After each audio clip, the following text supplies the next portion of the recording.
नमस्कार दोस्तों, जय माता रानी की।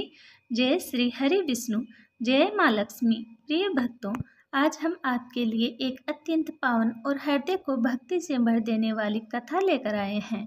देव उठनी एकादशी और तुलसी विवाह की सनातन धर्म में वर्ष भर के 24 एकादशी व्रतों में से देव उठनी एकादशी का स्थान सबसे विशेष माना गया है। यह प्रभु भगवान श्री हरि विष्णु की जागृति का प्रतीक है और ये दर्शाता है कि भक्ति स्वयं और तप से ही जीवन में प्रकाश आता है। कहते हैं कि आषाढ़ शुक्ल एकादशी के दिन भगवान विष्णु शिवसागर में शेषनाग की शैया पर योग निद्रा में चले जाते हैं और ठीक 4 महीने बाद कार्तिक शुक्ल एकादशी को, जिसे प्रमोदनी या देवउठनी एकादशी कहा जाता है, वे पुनः जागृत होते हैं। इस दिन भक्त भगवान के जागरण का उत्सव मनाते हैं, तुलसी विवाह करते हैं, दीपदान और भजन कीर्तन करते हैं। कहा जाता है कि एक बार वैकुंठ धाम में माँ लक्ष्मी कमलासन पर बैठी थी। उनके मन में एक विचार उठा और उन्होंने भगवान विष्णु से कहा, हे प्रभु, आप सृष्टि के पालन करता है, दिन रात लोगों की रक्षा में लगे रहते हैं। आप जब भी सोते हैं तब कल्पों तक निद्रा करते हैं, जिसे सृष्टि का नाश होता है। क्या ऐसा नहीं हो सकता कि आप थोड़ी अवधि के लिए विश्राम करें ताकि मैं भी कुछ विश्राम पा सकूं? भगवान विष्णु मुस्कुराए और बोले, हे देवी, यदि मैं विश्राम करूंगा तो सृष्टि का पालन कौन करेगा? लक्ष्मी जी ने कहा, हे प्रभु, जैसे दिन और रात दोनों आवश्यक हैं, वैसे ही विश्राम और कर्म दोनों जरूरी हैं। आप यदि थोड़े समय के लिए विश्राम करेंगे तो आपके भक्तों को सेवा का अवसर मिलेगा। भगवान ने प्रसन्न होकर कहा, तथास्तु देवी, अब से मैं प्रत्येक वर्ष वर्षा ऋतु के 4 महीनों तक क्षीरसागर में योग निद्रा करूंगा। इस दौरान जो भक्त मेरी सेवा करेगा वह तुम्हारे सहित मेरे धाम का अधिकारी बनेगा। तभी से ये परंपरा आरंभ हुई कि भगवान विष्णु देवशयनी एकादशी को सोते हैं और देवउठनी एकादशी को जागते हैं। लक्ष्मी जी के अनुरोध से ये चतुर्मास काल भक्तों के लिए वरदान बन गया।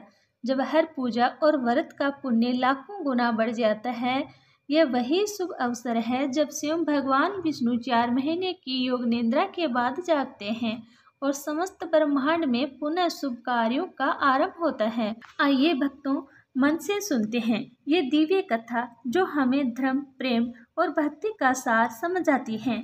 देवशयनी एकादशी के दिन से शुरू होता है चतुर्मास। ये 4 महीनों की अवधि होती है जब देवता विश्राम करते हैं। इस दौरान न तो विवाह किए जाते हैं, न कोई मांगलिक कार्य संपन्न होता है। कहते हैं कि इन 4 महीनों में भगवान विष्णु स्वयं ध्यान अवस्था में रहते हैं और सृष्टि की गहराइयों में ऊर्जा का संचय करते हैं। फिर जैसे ही कार्तिक मास की शुक्ल पक्ष की एकादशी आती है, जिसे देवउठनी एकादशी या प्रमोदनी एकादशी कहा जाता है, उस दिन भगवान विष्णु अपनी योग निद्रा से जागते हैं। जब भगवान विष्णु का जागरण होता है तो ब्रह्मांड में पुण्य मंगल की ध्वनि गूंज उठती है।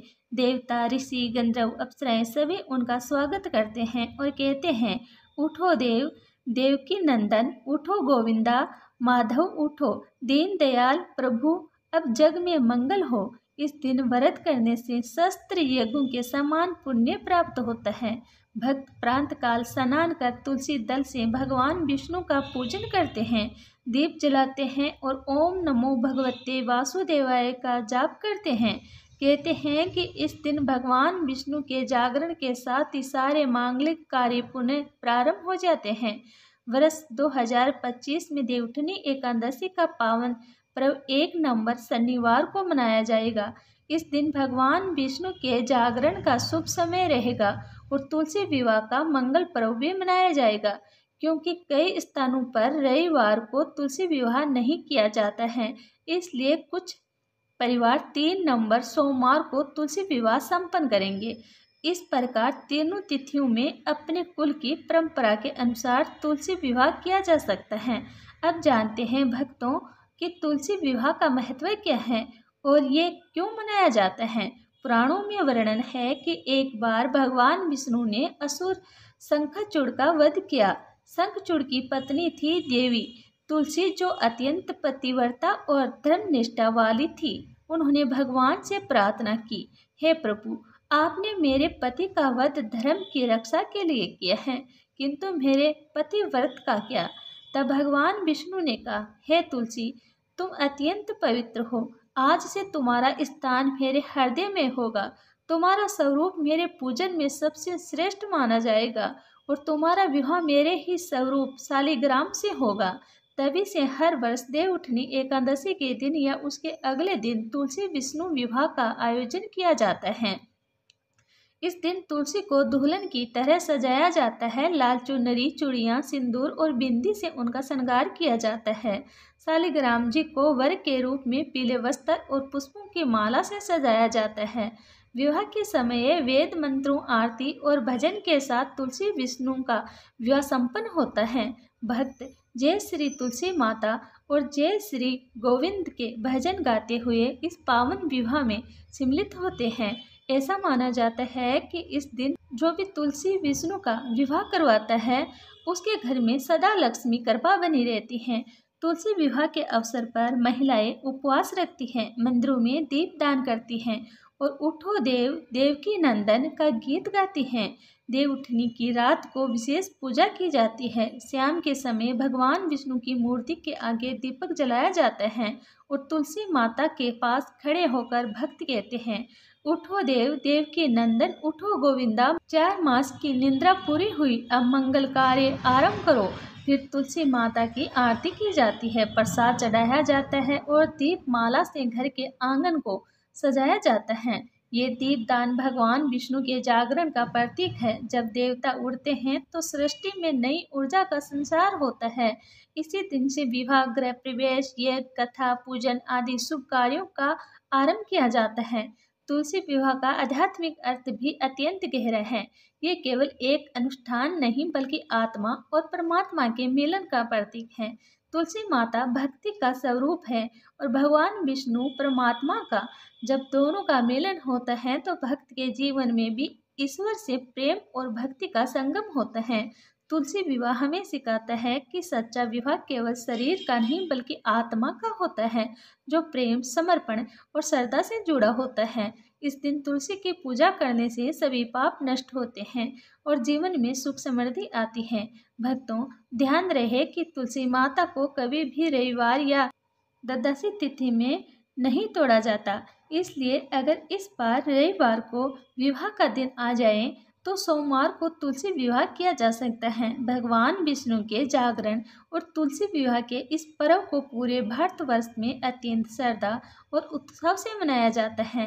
वृंदावन, मथुरा, द्वारिका, उज्जैन जैसे तीर्थ स्थलों में इस दिन हजारों दीपक जलाए जाते हैं, भजन कीर्तन होता है और भक्तजन तुलसी के चारों ओर परिक्रमा करते हैं। कहा जाता है कि जो व्यक्ति देवउठनी एकादशी का व्रत रखता है और तुलसी विवाह में भाग लेता है उसे अनंत पुण्य की प्राप्ति होती है।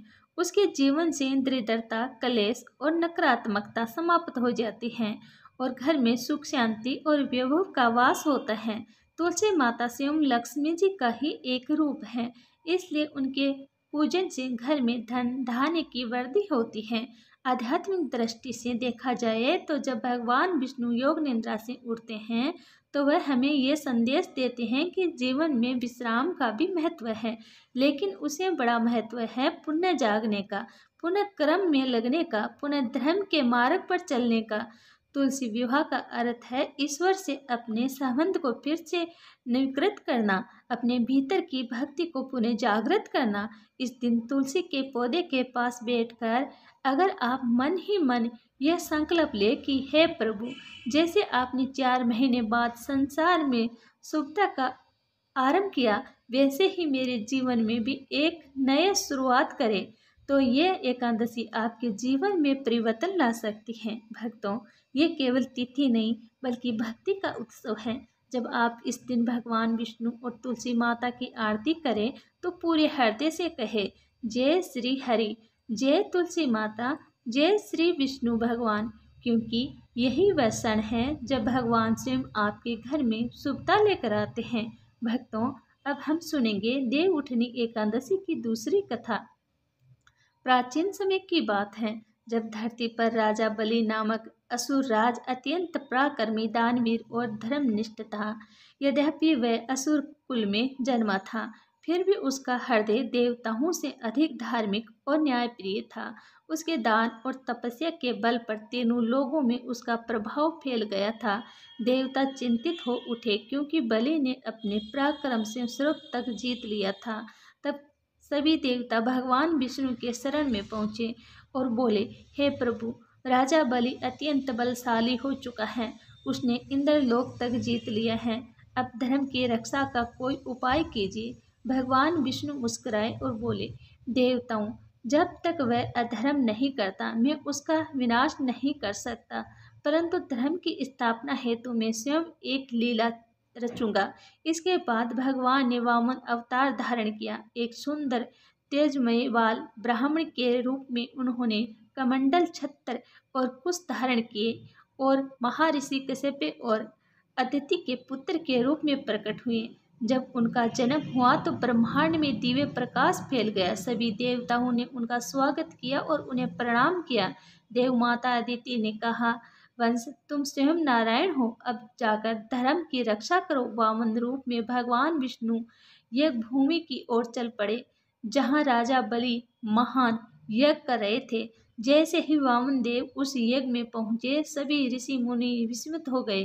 उनके मुख पर तेज था, नेत्रों में करुणा और वाणी में मधुरता। राजा बलि ने उन्हें देखा और तुरंत उठकर प्रणाम किया। बोला, हे ब्राह्मण कुमार, आप मेरे यज्ञ में पधारे, ये मेरा परम सौभाग्य है। बताइए, मैं आपकी क्या सेवा कर सकता हूँ। भगवान वामन ने मधुर स्वर में कहा, राजन, मैं केवल 3 पग भूमि चाहता हूँ जहाँ मैं अपने चरण रख सकूं। बलि हंस पड़े, मात्र 3 पग भूमि? आप बालक है, मांग लीजिए, रत्न या गांव गांव। वामन मुस्कुराए, राजन, जो मुझे चाहिए वही मांगता हूँ। 3 पग भूमि ही पर्याप्त है। गुरु शुक्राचार्य ने बलि को सावधान किया, राजन, ये कोई साधारण बालक नहीं, स्वयं विष्णु है जो तुम्हारी परीक्षा लेने आए हैं। लेकिन बलि ने दृढ़ स्वर में कहा, गुरुदेव, यदि स्वयं विष्णु भी आए हैं तो ये मेरे लिए गौरव है। मैं कभी किसी याचक को खाली नहीं लौटाता। और उसने वचन दे दिया। तभी भगवान वामन ने अपना विराट स्वरूप धारण किया। एक पग में उन्होंने पृथ्वी नाप ली, दूसरे पग में आकाश और तीसरा पग मांगा, तो राजन, अब बताओ तीसरा पग कहाँ रखूं? बलि ने सिर झुकाकर कहा, प्रभु, तीसरा पग मेरे सर पर रख दीजिए। भगवान ने प्रसन्न होकर अपना चरण उसके सर पर रखा और उसी क्षण बलि पाताल लोक में चला गया। किंतु उसकी भक्ति, सत्यता और दानशीलता देखकर भगवान विष्णु ने कहा, राजन, मैं तुम्हारे वचन का मान करूंगा। प्रत्येक वर्ष 4 महीनों तक मैं स्वयं तुम्हारे लोक में रहूंगा। तभी से ये परंपरा आरंभ हुई कि आषाढ़ शुक्ल एकादशी, देवशनि एकादशी के दिन भगवान विष्णु योग निद्रा में चले जाते हैं और कार्तिक शुक्ल एकादशी, देव उठनी एकादशी को जागते हैं। ये 4 महीने चतुर्मास कहलाते हैं, जिसमें सभी देवता विश्राम करते हैं और पृथ्वी पर किसी भी शुभ कार्य का आयोजन नहीं किया जाता। इन महीनों में भक्त केवल साधना, व्रत और पूजा में लीन रहते हैं। जब कार्तिक शुक्ल एकादशी आते हैं तब भगवान विष्णु का जागरण होता है। इसे देवउठनी एकादशी कहा जाता है। इस दिन माना जाता है कि सृष्टि में पुनः शुभता और जागरण का आरंभ होता है। भक्त इस दिन भगवान विष्णु का जागरण उत्सव मनाते हैं, दीप जलाते हैं, तुलसी और शालिग्राम का विवाह करते हैं, क्योंकि यही पहला मांगलिक कार्य होता है जो विष्णु के जागने के बाद आरंभ किया जाता है। तुलसी विवाह इस बात का प्रतीक है कि भगवान विष्णु अब पुनः जाग गए हैं और सृष्टि में धर्म, भक्ति और प्रेम की लहर फिर से बहने लगी है। इसलिए भक्तगण इस दिन कहते हैं, जय देव उठे श्री हरि, सोहत रहे 4 महा शुभ कार्य करिए। देव उठनी एकादशी की रात भगवान विष्णु का आरती, भजन, जागरण और तुलसी पूजन करने का अत्यंत फलदायी प्रभाव बताया गया है। जो भक्त सच्चे मन से इस दिन व्रत और पूजा करता है, उसके जीवन से अंधकार मिट जाता है और उसके सभी कार्य सिद्ध हो जाते हैं। इसी कारण से देवशनि और देव उठनी एकादशी की ये कथा केवल राजा बलि और विष्णु की नहीं, बल्कि भक्ति और समर्पण की कहानी है। यह सिखाती है कि जो भक्त सच्चे हृदय से ईश्वर को समर्पित होता है, उसे भगवान स्वयं अपने साथ रखते हैं। जैसे विष्णु हर वर्ष 4 महीने राजा बलि के पास रहते हैं और फिर जागकर समस्त जगत को मंगलमय बनाते हैं। जय श्री हरि, जय वामन देव, जय श्री विष्णु भगवान। अब सुनिए